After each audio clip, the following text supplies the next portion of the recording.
আসসালামু আলাইকুম। তো আমার হাতে যে ফোনটি দেখতেছেন, ফোনটির মডেল হচ্ছে আইটেল S25 আলট্রা।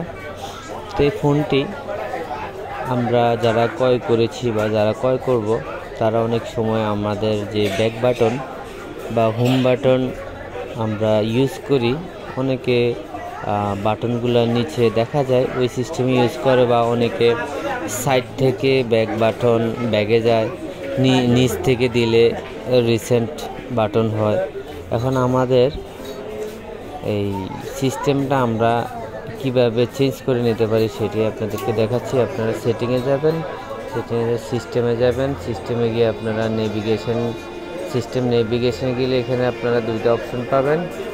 দুইটা আপনারা চেঞ্জ করে নেবেন, যার যেটা প্রয়োজন, যেটা ইউজ করে ভালো লাগে, যেভাবে ইউজ করলে ভালো আপনার সহজ হবে, ইজি হবে, ওইভাবে ইউজ করবেন।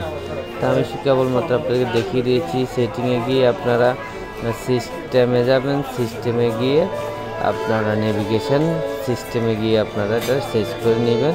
আর এভাবে আপনারা আপনাদের যে সিস্টেমটা ব্যাক বাটনের, এই ব্যাক বাটনের সিস্টেমটা আপনারা চেঞ্জ করে নেবেন একদম সহজে, একদম ইজি। তো ভিডিওটি ভালো লাগলে একটা সাবস্ক্রাইব করে দিবেন আর একটা লাইক করে দিবেন। তো ভালো থাকবেন, আল্লাহ হাফেজ।